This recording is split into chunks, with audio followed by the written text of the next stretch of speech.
সবাইকে স্বাগত জানাই ইতিহাসের ময়নাতদন্তে। আজকের বিষয় বাংলাদেশ প্রশ্নে ভারত পাড়ার বড় ভাইয়ের ভূমিকায়। আলোচনা শুরু করা যাক।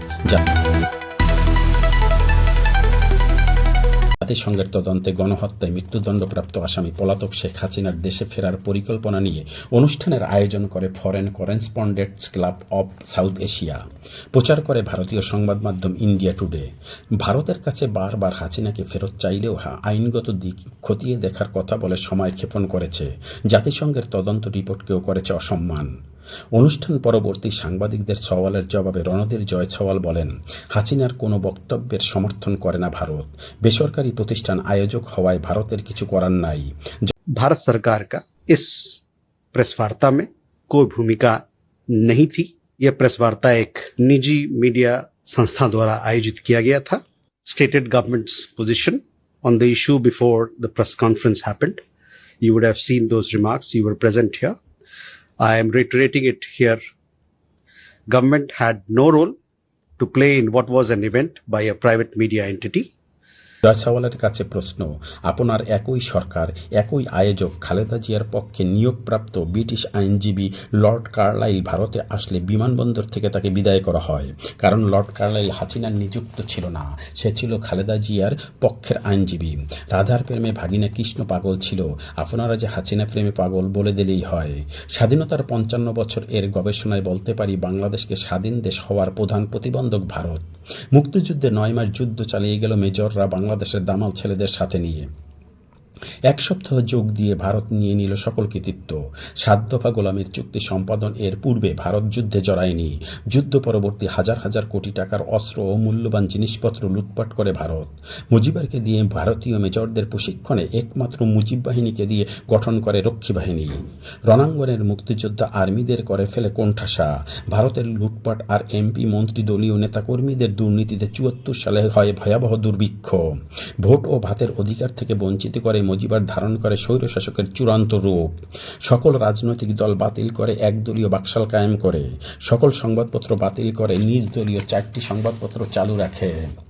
মুজিবরকে মসনদে রাখার শর্তে ভারত তাহার সকল স্বার্থ আদায় করে মুজিবরকে দিয়ে। ফারাক্কার পানি মুজিবরকে দিয়ে প্রত্যাহার করায়। রণাঙ্গনে যুদ্ধ করা মেজরদের এক অংশ মুজিবর এর লুটপাট স্বৈরতান্ত্রিক কার্যক্রম অতিরিক্ত ভারত প্রেমিক হওয়া থেকে দেশকে বাঁচাতে মুজিবরকে হত্যা করে সপরিবারে। হাসিনা ও রেহেনাকে ভারত আশ্রয় দিয়ে হাসিনা ও রেহেনার মগজ ধোলাই করে। হাসিনার প্রত্যাবর্তনের 2 সপ্তাহের মধ্যে বাংলাদেশের সবচেয়ে জনপ্রিয় রাষ্ট্রপতি দেশপ্রেমিক শহীদ জিয়া ভারত ও হাসিনার ষড়যন্ত্রে নিহত হন। তথ্যসূত্র মুক্তিযোদ্ধা মতিউর রহমান রেন্টুর আমার ফাঁসি চাইবই ও রক্ষী বাহিনীর মেজর মুজফ্ফর এর স্বীকারোক্তি। ১/১১ এর সরকার ও ভারতের প্রাক্তন প্রেসিডেন্ট প্রণব মুখার্জির ষড়যন্ত্রের ফল পিলখানা ট্র্যাজেডি ও বিগত 17 বছরের দুঃশাসন। তথ্যসূত্র the coalition years book by Pranab Mukherjee. Hasina যখন নিশিরাতে নির্বাচন করে ভারত তখন বলে ভারত চায় বাংলাদেশ তার নিজের মতো করে নির্বাচন করুক। হাসিনা যখন আমিডামি নির্বাচন করে তখন ভারত বলে ভারত চায় বাংলাদেশ নিজের মতো করে নির্বাচন করুক। যুক্তরাষ্ট্র সহ আন্তর্জাতিক মহল যখন বাংলাদেশে ফেয়ার নির্বাচন চায়, হিন্দুত্ববাদী উগ্র মৌলবাদ জয়সওয়ালরা বুঝায় বাংলাদেশে ফেয়ার নির্বাচন হলে মৌলবাদীরা ক্ষমতায় আসবে। হাসিনার পেটোয়া বাহিনীরা যখন গুলি করে ও ছাত্র জনতা দমন করতে পারে না তখন আর্মির হেলিকপ্টার থেকে গুলি করে ধুতি পরা স্নাইপার। 5ই আগস্ট দিবাগত শাহজালাল বিমানবন্দর থেকে ভারতীয় বাহিনীদের দল বেঁধে পলায়নের দৃশ্য দেশবাসী প্রত্যক্ষ করেছে। জাতিসংঘের রিপোর্টে শেখ হাসিনা 1400-র বেশি ছাত্র জনতা হত্যা করেছে।